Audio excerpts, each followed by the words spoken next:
Welcome to the Team DCU podcast, the podcast where you can learn about DCU from current students. My name is Sinead McCrohan, and this evening I'm delighted to be joined by John Kirwan, a third year student of Applied Language and Translation Studies in DCU. John, delighted to have you today. How are you? Yeah, brilliant. Thank you so much for having me. I'm really excited to talk about my course and everything. And let's get into it. I know, I'm really excited to learn more about the course, but also about yourself. You're quite involved in DCU, clubs and societies and ambassadors, but we'll save that bit for later. Okay. So, to start off with your course, Applied Language and Translation Studies. Was this always the plan? Did you always love languages growing up? It's a very good question. I'd say like in secondary school and stuff, I would have definitely steered towards like studying languages and stuff. For my leaving cert, I did Spanish and French in my secondary school, and then Italian on the outside because my grades in chemistry and English were not up to scratch. So it's like, oh, studying Italian, that's obviously an easy thing to do, and that's the answer. Yeah, that's the answer. That's like what a logical person does. So I did that, but it's kind of the thing of I chose this course specifically because I really wanted to just give all of my attention to like language studies in their essence, and not kind of do something that would say like, you know, like business with the language or maybe like journalism with the language. Not like they're great options as well, but I kind of knew that this was the one for me in that sense. Yeah. And then kind of like the processes of like translating and even interpreting and kind of like learning about those things really interested me as well, because like, you know, like from a very basic point of view, like when anyone asks like what I'm doing in translation, I kind of say, oh, I tell people how to say stuff. Yeah. But obviously it's a bit more than that. Yeah. And I suppose like over the 4 years you learn how to break that down. And kind of I really like it because it's very varied as well. So like, you know, in the title as well, like explaining what applied language means to someone, like that's always an interesting one, because I suppose like what that means to me, having done a good 3 years of this course, is kind of like, you know, it's like kind of, you know, 1/3 like language classes and stuff where you do kind of like your vocabulary and, you know, your grammar and your reading and your listening and your writing and your speaking and everything like that. And then on another end, it's kind of like learning about languages themselves and kind of like developing a kind of a richer kind of theoretical knowledge. It might sound boring, it can be a little heavy at times, but it's honestly very interesting, and kind of like when you're studying languages, kind of like the theoretical stuff definitely complements like what you're doing practically, and like when you can understand something better, you can definitely learn something better, is what I found. And then translation is also part of the degree. For sure. I mean, all those elements are so intertwined when you're learning about a language, especially at third level. These are the elements that probably make it different from secondary school. So what subjects, you were saying you were studying Italian kind of on the side, but you were studying languages in secondary school as well. Yeah. So what I can recall from being a student in secondary school, languages involved your reading comprehension, your listening comprehension, and then your like spoken exam and like on all the strap pictures if you're doing Irish and stuff like that. How is that different then when you go into somewhere like DCU and you're studying language at third level? I suppose I would say it's definitely a positive change to start off. Like it's a lot more dynamic than the approach that's taken in secondary school towards like teaching someone a language. Like I suppose it's not just the kind of thing of, you know, like your shopping tours, like your role plays and stuff. It's a lot more of kind of like you're asked to kind of like respond to content, or kind of like things that are put in front of you, and like, you know, maybe do something that's like a step beyond kind of like, you know, an oral exam where it's set questions and stuff. You might do kind of like a presentation where like you decide what the presentation is on. Yeah. And then like, you know, you do like a full on like PowerPoint or something in Spanish. But for example, with Spanish and stuff, I've done kind of truly wild things. Like I've done everything from like a presentation on how I made like my own homemade ice cream in Spanish to things like, you know, like group kind of works where like we all did a written piece together, and kind of like it's a lot more kind of collaborative and dynamic. And I suppose like studying languages and stuff, like you do get a lot of space to kind of be that bit more creative, and kind of like, you know, my best advice for kind of like approaching language studies in third level is to just kind of like, if you have an idea, to just absolutely run with it. I suppose like it is a case of trial and error for a lot of things.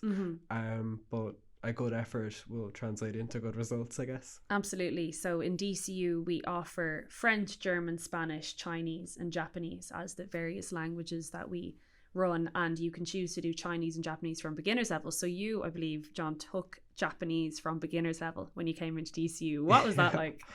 Oh, that was fun. Yeah, that was a bit of a whirlwind, honestly. I'd say like I would have had friends kind of who would have done like Japanese on a Saturday for the leaving cert, and then they would have done it in that case. And to be honest, when I was in secondary school, I was actually very jealous of all my friends who got to do it for the leaving, and like I kind of, it had only really occurred to me as an option by the time I was in sixth year, and by then it was too late. Another language to add Yeah. on top of the But ones. sure, I rocked along to DCU and I started Japanese from kind of the beginner's level in year one. And yeah, no, it's been great. Kind of like, I'd say they run you at kind of a reasonable pace, and like I'd say this applies to kind of every language, but like they're not going to throw you in the deep end, and they're not going to try to like kill you with like a really hard class or something. Like they understand that you're a student that's come in from secondary school with a certain language level, and they're there to help you as opposed to kind of just make you suffer. Scare you, Yeah, exactly. scare you off. I suppose that's a general rule of thumb for DCU, is that if it's if it's not an entry requirement, then you will be taught from scratch. So whether it is Japanese or Chinese, if it's from beginner's level, it is from beginner's level. Don't get it mixed up. You really will come in, you don't need to know anything before. Or whether that expands to, say, a business courses, you don't have to have studied business before in order to do them. So just make sure to read the entry requirements, I suppose, and be rest assured that if you are taking something up like a new language from scratch, that you're in safe hands. So I suppose an important part of this course would be your option to do a third year abroad or to do an internship. So are you going to opt for either of those, or are some of your friends doing them? So I'd say like in my case, I'm hoping to opt for a year abroad next year, which I believe is in fourth year, not third year, but it kind of like, or it's currently in fourth year. So at the moment, everyone in my course in third year has three options. We can finish with a 3-year degree, and that kind of suits people who want to kind of get straight into like the industry of like translation, or maybe go straight into a master's in like I know someone going into a master's in computer science. So my friend's plan is to use kind of both his language skills and then the computer science skills together, as well as his translation skills, to pursue a career in kind of like computers and linguistics together. And then I also have people in my course who want to go straight into like secondary school teaching, and they're gonna do that. And then for me, I want to do my year abroad to kind of like to really hone in on the Spanish in my case. But from what I can say of like past students or like fourth years who I'm kind of friends with and would know, is that like they come back from their year abroad with brilliant levels of their language. Like you wouldn't recognize some of the people, or like the teach when the year abroad used to be in third year and they came back in fourth year, the teachers, they wouldn't recognize the students and the way they speak. Like I'd say the fact of like kind of like living through the language and having it in your day to day, and then kind of like doing the classes like really through the language, it changes. It's a different ball game after that. That immersion is really important, isn't it? And just soaking in the culture and how everybody goes about their day. And as you said, assignments and lectures through that language, and you're practically fluent, I'd say, when you're on your flight home, which is great. So loads of career opportunities there you're mentioning as part of this course, which is great to hear, because I certainly think there's a misconception that languages, you're just fluent in the language, but what's that going to do for you in terms of jobs? But you've mentioned there you could be translators, interpreters, going on to do further study in like linguistics, anything like that. But the course, I suppose, is just one part of your college experience. There's so much more that contributes to having a really great time at university. So clubs and societies would be huge in DC. We've over 140 of them on offer. There really is something for everyone. So how have you gotten involved in clubs and societies? I'd say kind of over the various years I've kind of involved myself in different clubs and societies. In this year, I'm in third year, I'm kind of taking more time towards my study, but I'm still quite actively involved in the GCU LGBTI Society, and then kind of Coffee Society as well, which is a new and up and running society, where like it's really just something so simple as kind of like teaching people that little bit more about coffee, and then kind of like going for coffee every Monday on like 2 o'clock or something. And it's just kind of just simple like social things like that as well. And then kind of in regards to DCU LGBTA, I'm actually on the committee for that, and I am the treasurer in that role, and that's kind of getting involved in societies and kind of getting in like committees, whether and that's the capacity of like doing like a social media role or like a treasuring role or like a first year rep role. It's a really good way to kind of like gain new skills and like Totally. kind of learn teamwork stuff. And like, you know, I have like, you know, current DC LGBTI treasurer like on my CV, and kind of like, you know, it's taught me to do things like, you know, make like I'm in languages, I don't know anything about numbers. Like, don't say that too loud as the treasurer. I did not say that. cut that off the record. Exactly. But like, it's taught me to do things, you know, like real professional skills, like, you know, like create invoices and like official looking receipts and kind of like work a spreadsheet and kind of like everything. So kind of like I'd even say that like regardless of kind of like, you know, if you feel that like, you know, you may not be like the most suited for a current role, I wouldn't let that stop you in running for like anything on any committee, because it's an opportunity to learn and develop skills. Like, yeah, and as you said, so important for your CV. Not only will you graduate with, you know, a level 8 degree from university, but you'll also have experience running events or managing accounts, albeit maybe not well, who knows if you don't know your numbers. But all that aside, not only will you have this for your CV, but to make friends for life. Oh, definitely. And you're also, on top of all of that, a student ambassador. So how have you been finding that?